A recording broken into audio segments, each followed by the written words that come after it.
स्वागत है आपका हमारे दूसरे पार्ट में। पहला पार्ट में आपने देखा होगा, अगर पहले पार्ट की वीडियो नहीं देखी है तो प्लीज़ प्लेलिस्ट में जाके पहले पहले पार्ट की वीडियो देखें, तभी आगे समझ में आएगा। हमारा सेकंड पार्ट है केमिकल इक्वेशन। जैसे कि एक्टिविटी 1.1 में हमने कहा, when a magnesium ribbon is burnt in oxygen, जब मैग्नीशियम रिबन को बर्न किया जाता है, जलाया जाता है ऑक्सीजन में, तो ये किस में कन्वर्ट होता है? आपका मैग्नीशियम ऑक्साइड में। किस में कन्वर्ट होता है? मैग्नीशियम ऑक्साइड में। This description of chemical reaction in a sentence form is quite long. अगर हम इसको सेंटेंस फॉर्म में लिखे तो काफी लंबा हो जाता है ये reaction. It can be written in shorter form, इसलिए इसको छोटे से फॉर्म में लिखा जाता है। The simplest way to do this, ऐसा करने का क्या है, is to write it in the form of word equation, कि इसे वर्ड इक्वेशन के फॉर्म में लिख दो। The word equation for the above reaction, जो हमने एक्टिविटी 1.1 देखा था, जो मैग्नीशियम रिबन जलाया जाता है, वो क्या था? वो ये था कि magnesium plus oxygen give magnesium oxide. Magnesium और ऑक्सीजन एक साथ जब बर्न किया जाता है, ये रिएक्टेंट कहलाता है, और ये क्या देता है हमें? एक प्रोडक्ट, मैग्नीशियम ऑक्साइड। अब देखिए यहाँ पे दो तीन डेफिनेशन आएंगे जो एग्जाम में पूछे जाते हैं। The substance date undergo chemical change in the reaction, वो सब्सटेंस जो केमिकल चेंजेस जिसमें होता है वो कहलाते हैं रिएक्टेंट। क्या कहलाते हैं? वो कहलाते हैं रिएक्टेंट। जो इसमें रिएक्टेंट क्या है आपका? मैग्नीशियम और ऑक्सीजन। मैग्नीशियम और ऑक्सीजन जो है वो क्या है आपका? Reactant. The new substance is magnesium oxide form during the reaction as a product. जो नया सब्सटेंस यहाँ आपका बना है मैग्नीशियम ऑक्साइड, उसे क्या कहते हैं? प्रोडक्ट कहते हैं। तो जो सब्सटेंस अंडरगो केमिकल चेंजेस होता है वो रिएक्टेंट कहलाते हैं, और जो नया सब्सटेंस बनता है उसे हम प्रोडक्ट कहते हैं। A word equation so change of reactant to product through an arrow place between them. एक वर्ड इक्वेशन जो है वो दिखाता है कि ये रिएक्टेंट जो है मिलके एक प्रोडक्ट बन गया, और उसके बीच में एक एरो लगा होता है। ये एरो क्या बताता है हमें? ये डायरेक्शन बताता है। देखिए यहाँ लिखा होगा, the reactant are written on the left hand side with a plus sign between them.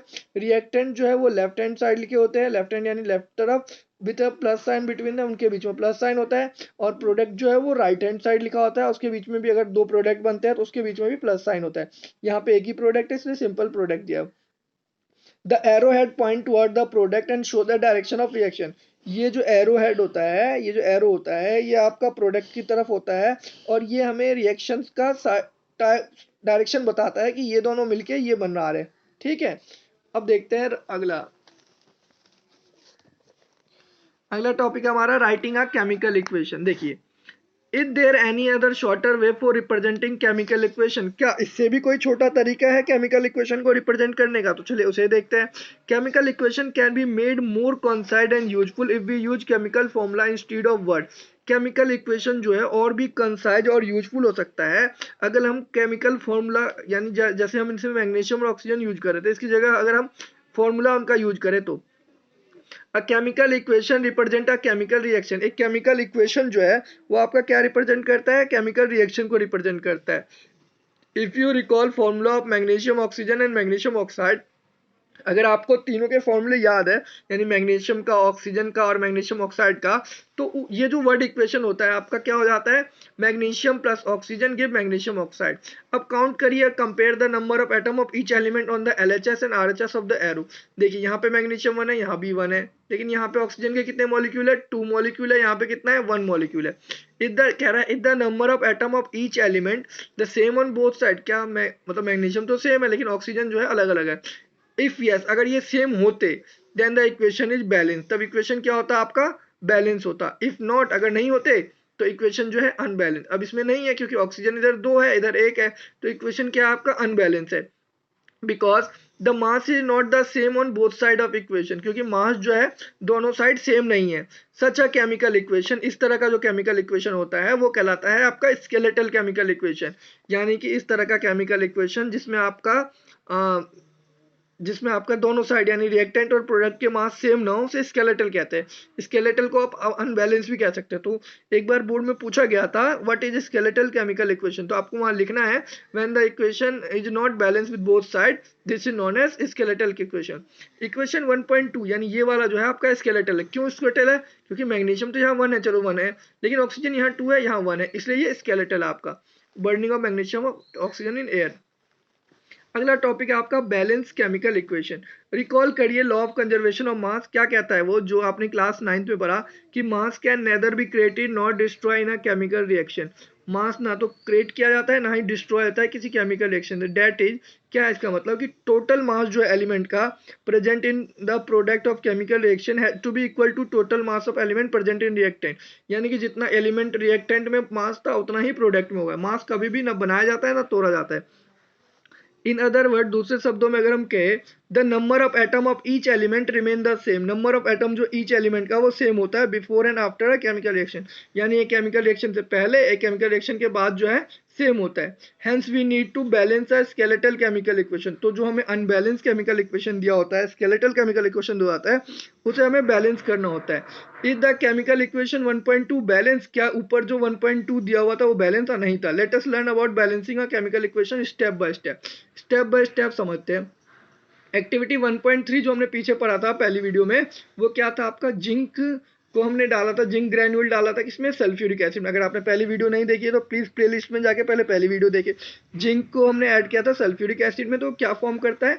Zinc sulphate plus hydrogen. क्या बनाता है वो? Zinc sulphate plus hydrogen. अब अगर हमें इसके फॉर्मूले पता होंगे तो जिंक की जगह हमने Zn लिख दिया, सल्फ्यूरिक एसिड की जगह हमने H2SO4 लिख दिया, जिंक सल्फेट की जगह हमने ZnSO4 लिख दिया और हाइड्रोजन की जगह हमने H2 लिख दिया। Let us examine the number of atom of different element on both side of the arrow. दोनों साइड जो है नंबर ऑफ एलिमेंट को एग्जामिन करते हैं। तो देखिए यहाँ पे एक टेबल बना लेंगे। एलिमेंट क्या क्या है आपका? एक एलिमेंट आपका जिंक है, एक हाइड्रोजन है, एक सल्फर है, एक ऑक्सीजन। इस साइड भी वही है, जिंक सल्फर और ऑक्सीजन हाइड्रोजन। तो हमने लिख लिया जिंक हाइड्रोजन सल्फर ऑक्सीजन। अब देखिए इस साइड जिंक आपका कितना है, लिख देंगे number of atom on left side और number of atom right side. तो इस साइड आपका जिंक कितना है? 1 है। इस साइड आपका जिंक कितना है? इस साइड भी आपका 1 है, तो यहाँ भी हमने 1 लिख दिया। इस साइड आपका हाइड्रोजन कितना है? यहाँ पे देखिए 2 है, तो यहाँ हमने 2 लिख दिया।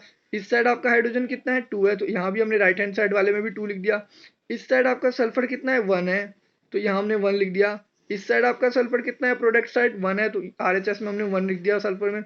इस साइड ऑक्सीजन देखिए आपका कितना है? 4 है, तो यहाँ हमने LHS में 4 लिख दिया। और राइट साइड में आपका ऑक्सीजन कितना है? वहां भी 4 है, तो वहां भी हमने 4 रख दिया। अब देखिए, as the number of atom of each element is the same on both side. अगर नंबर ऑफ एटम देखिए, जिंक भी सेम है, हाइड्रोजन भी सेम है, सल्फर भी सेम है, ऑक्सीजन भी सेम है, तो ये इक्वेशन जो आपका बैलेंस केमिकल इक्वेशन है। तो इसमें आपको कुछ नहीं करना, ये ऑलरेडी बैलेंस है। अब अगला देखिए, let us try to balance the following chemical equation. ये केमिकल इक्वेशन हमें दिया हुआ है, Fe plus H2O give Fe3O4 plus H2। इसको हमें बैलेंस करना है। ये iron plus water, ironic oxide plus hydrogen. चलिए अब इसको बैलेंस करते हैं। देखिए पहला स्टेप क्या है? To balance a chemical equation. किसी भी केमिकल इक्वेशन को बैलेंस करने के लिए first draw boxes around each formula. हर बॉक्स हर हर फॉर्मूला के ऊपर आपको बॉक्स लगा देना है। तो क्या था हमारा? Fe plus H2O give Fe3O4 plus H2। तो सबके ऊपर हमने बॉक्स लगा दिया।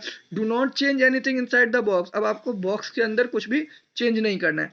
अब आपको लिखना है list the number of atom of different element present in unbalance equation. जो इक्वेशन में है, जैसे कि देखिए यहाँ पे कितना है आपका Fe, तो राइट लेफ्ट साइड में 1 है Fe, और राइट साइड में आपका Fe कितना है? 3 है, तो राइट साइड में 3 है। हाइड्रोजन यहाँ कितना है? 2 है, और राइट साइड में भी 2 है, तो दोनों साइड 2 2 है। ऑक्सीजन यहाँ पे आपका कितना है? 1 है लेफ्ट साइड में, और राइट साइड में कितना है आपका? 4 है, तो राइट साइड में 4 है। देखिए स्टेप 3 क्या होता है? It is often convenient to start balancing with the compound that contain the maximum number of atom। यानी जो जिसमें सबसे ज्यादा एटम है, अच्छा रहेगा अगर आप वहां से स्टार्ट करें। वो रिएक्टेंट भी हो सकता है, प्रोडक्ट भी हो सकता है। अगर रिएक्टेंट में ज्यादा है और प्रोडक्ट में कम है उसके मुकाबले, तो प्रोडक्ट को इक्वल कर देंगे।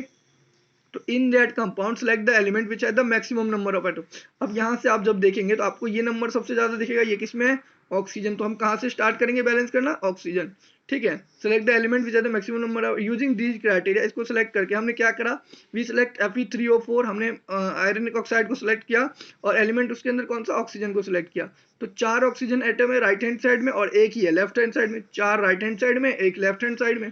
तो बैलेंस करने के लिए ऑक्सीजन के लिए हमने क्या करा? इनिशियली वाटर में 1 था, और प्रोडक्ट में Fe3O4 में 4 था।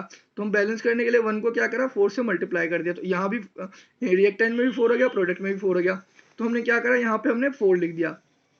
ठीक है, अब आप देखेंगे तो Fe और H एटम जो है अभी भी बैलेंस नहीं है। Pick any of these element to proceed further, आगे करने के लिए। अब देखिए इनिशियली अगर हम इक्वलाइज करें नंबर ऑफ हाइड्रोजन एटम को, तो make the number of molecule of hydrogen is 4 on the right side. अब देखिए यहाँ पे 4H2 हो गया, तो 4 2 जा 8 आपका हाइड्रोजन हो गया। इधर कितना है? 2 है, तो इसको क्या किया हमने? 4 से मल्टीप्लाई किया। तो यहाँ देखिए यहाँ 4 आ गया आपका, तो ये हो गया आपकी Fe plus 4H2O plus give Fe3O4 plus 4H2। अब यहाँ देखिए, यहाँ हाइड्रोजन 4 टू जा 8, यहाँ हाइड्रोजन 4 टू जा 8, यहाँ ऑक्सीजन 4 यहाँ ऑक्सीजन 4, बट यहाँ आयरन 1, यहाँ आयरन 3। अब हमारा क्या बचा, आयरन बचा, तो हम आयरन को बैलेंस करेंगे। तो देखिए आयरन इस इनिशियली कितना था, 1 था, और प्रोडक्ट में कितना है, 3 है। तो बैलेंस करने के लिए क्या करेंगे, इनिशियल को 3 से मल्टीप्लाई कर देंगे, तो इधर भी 3 इधर भी 3, तो यानी यहाँ हमने 3 लगा दिया। तो अब ये देखिए यहाँ पे आयरन कितना 3, यहाँ पे आयरन कितना 3, यहाँ हाइड्रोजन कितना 4 टू जा 8, यहाँ हाइड्रोजन कितना 4 टू जा 8, यहाँ ऑक्सीजन कितना 4A4, और यहाँ ऑक्सीजन कितना 4। इस तरह से हमारा जो ये finally to check the correctness of balance equation we count atom of each element on both side of the equation. तो ये हमारा इक्वेशन हो गया 3Fe plus 4H2O give Fe3O4 plus 4H2O। ठीक है, the number of atom of element on both side of equation are equal, बराबर है, तो इक्वेशन जो है बैलेंस है। ये मेथड जो होता है बैलेंसिंग केमिकल इक्वेशन का, इसे कहते हैं हिट एंड ट्रायल मेथड। क्या कहते हैं, hit and trial method, as we make trial to balance the equation by using the smallest whole number coefficient, क्योंकि हम उसको ट्राई कर रहे हैं उस तरह से करने का। अगला टॉपिक स्टेप 6, इसमें आपको एक चीज ध्यान रखना है, writing symbol of physical state. Carefully examine the above balance equation, does this equation tell us anything about physical state के बारे में बता रहा है रिएक्टेंट और प्रोडक्ट, नहीं, कोई इन्फॉर्मेशन नहीं मिला। तो केमिकल इक्वेशन को और इन्फॉर्मेटिव बनाने के लिए फिजिकल स्टेट जो है रिएक्टेंट और प्रोडक्ट का are mention along with their chemical formula, जैसे कि गैसियस, लिक्विड, एक्वस और सॉलिड स्टेट जो है रिएक्टेंट और प्रोडक्ट के, वो नोटेशन जी से गैसियस, एल से लिक्विड, ए क्यू से एक्वस। एक्वस हो गया आपका सॉल्यूशन में पानी मिला हुआ, एंड एस से solid. The word aqueous A Q return is the reactant और product is for solution in water, water में सॉल्यूशन। देखिए अब यहाँ अगर हम लिख दें कि 3FeS यानी कि Fe जो है आयरन जो है सॉलिड फॉर्म में, 4H2OG यानी गैसियस फॉर्म में, Fe3O4 सॉलिड फॉर्म में, और हाइड्रोजन जो है वो गैसियस फॉर्म में। Note that the symbol G is used with H2O to indicate that in this reaction, इस रिएक्शन में वाटर जो है आपका स्टीम, भाप के रूप में यूज हुआ है, यानी कि वेपर के फॉर्म में यूज हुआ, इसलिए हमने यूज किया। Usually physical state are not included in a chemical equation, में यूज नहीं किया जाता है unless it is necessary to specify that, जब तक जरूरी हो। समटाइम द रिएक्शन कंडीशन जैसे टेम्परेचर, प्रेशर, कैटलिस्ट, ये भी मेंशन किए जाते हैं अबव एंड एरो। देखिए इन सब एग्जांपल में दिया हुआ है कि CO प्लस 2H2O किया तो कितना प्रेशर लगाया, 340 ATM तब बना। 6CO2 प्लस 12H2O करा तो सनलाइट और क्लोरोफिल की प्रेजेंस में C6H12O6 plus 6O2 plus 6H2O बनाया, तब जाके बना। Using these step can you balance equation 1.2 given in text, जो पहले दिया था, क्या आप उसे बैलेंस कर सकते हैं। ये हमारा आज का वीडियो था। अगले पार्ट में हम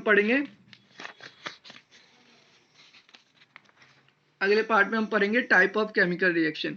वीडियो को लाइक करें, चैनल को सब्सक्राइब करें, साथ में दोस्तों के साथ शेयर करें। धन्यवाद।